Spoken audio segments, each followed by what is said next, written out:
भारतीय संसद केंद्र सरकार का विधायी अंग है और भारत का सर्वोच्च विधायी निकाय है। भारतीय संविधान का भाग 5 अनुच्छेद 79 से 122 तक संसद के संगठन, संरचना, अवधि, अधिकारियों, प्रक्रियाओं, विशेषाधिकारों और शक्तियों से संबंधित है। भारत का संसदीय स्वरूप ब्रिटिश संसद के वेस्टमिंस्टर मॉडल पर आधारित है। दरअसल भारतीय संसद के 3 अंग हैं: लोकसभा, राज्यसभा और राष्ट्रपति। आज हम जानेंगे लोकसभा के बारे में। अनुच्छेद 326 के अनुसार संसद का इस निचले सदन के सदस्यों को राज्यों और केंद्र शासित प्रदेशों में जनता द्वारा वयस्क मताधिकार के माध्यम से प्रत्यक्ष रूप से चुना जाता है तथा अनुच्छेद 81 के अंतर्गत इसमें सदस्यों की अधिकतम संख्या 552 निर्धारित है, जिसमें 530 राज्यों से और 20 केंद्र शासित प्रदेशों से है।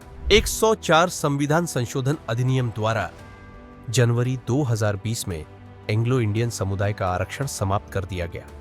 वर्तमान में 543 सदस्य हैं, जिनमें 530 राज्यों से और 13 केंद्र शासित प्रदेशों से है। लोकसभा के लिए कोरम कुल सदस्यता का 10% है। लोकसभा सदस्य बनने के लिए प्रमुख योग्यताएं संविधान के अनुच्छेद 84 और 102 में निर्दिष्ट है। इसके तहत कम से कम 25 वर्ष की आयु पूर्ण कर चुका भारतीय नागरिक होना चाहिए। साथ ही भारत के किसी भी निर्वाचन क्षेत्र में मतदाता के रूप में पंजीकृत होना चाहिए।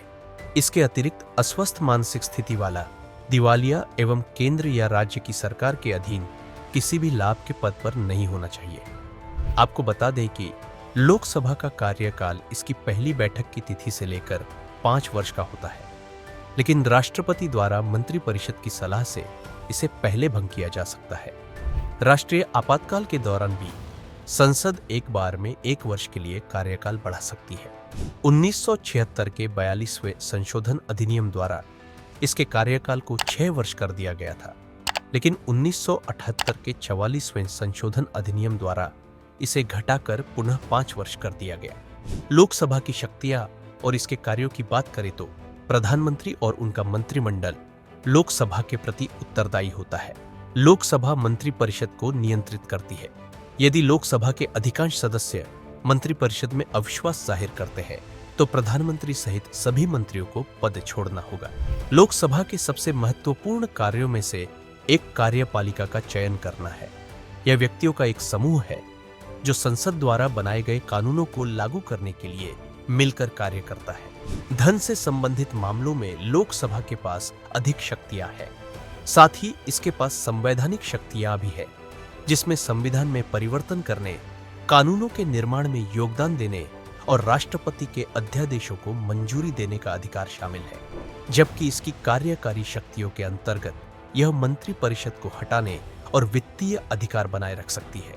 लोकसभा और राज्यसभा संयुक्त रूप से राष्ट्रपति पर महाभियोग चलाने और सर्वोच्च न्यायालय और उच्च न्यायालयों के न्यायाधीशों को हटाने का अधिकार रखती है। वहीं लोकसभा के पीठासीन अधिकारी से संबंधित प्रावधानों को देखें। लोकसभा के पीठासीन अधिकारी के रूप में लोकसभा अध्यक्ष मौजूद होता है, जो लोकसभा की बैठकों की अध्यक्षता करता है एवं संसद के दोनों सदनों की संयुक्त बैठक की अध्यक्षता भी यही करता है। इसका कार्यकाल लोकसभा के समान 5 वर्ष का होता है, लेकिन यह नई लोकसभा के अध्यक्ष के चुनाव होने तक अध्यक्ष के पद पर बना रहता है। लोकसभा के अध्यक्ष का चुनाव अनुच्छेद 93 के तहत सदन द्वारा किया जाता है और उनकी अनुपस्थिति में उपाध्यक्ष सदन का कार्यभार संभालता है। हालांकि मई 2019 से लोकसभा के उपाध्यक्ष का पद रिक्त है। अध्यक्ष और उपाध्यक्ष दोनों को लोकसभा सदस्यों के बहुमत से हटाया जा सकता है। सदन में सभी विधेयक, रिपोर्ट, प्रस्ताव और संकल्प अध्यक्ष की अनुमति से प्रस्तुत किए जाते हैं। मत बराबर होने की स्थिति में अध्यक्ष निर्णायक मत देता है। प्रोटेम स्पीकर आमतौर पर सदन का सबसे वरिष्ठ सदस्य होता है, जो नए सदस्यों को शपथ दिलाता है और नए अध्यक्ष चुने जाने तक कार्यभार संभालता है। वीडियो पर आधारित प्रश्न: निम्नलिखित में से असत्य कथन का चयन कीजिए। ए. लोकसभा के अध्यक्ष का चुनाव अनुच्छेद 93 के तहत सदन द्वारा किया जाता है। बी. प्रोटेम स्पीकर के रूप में सामान्यतः सदन के सबसे वरिष्ठ सदस्य को नियुक्त किया जाता है।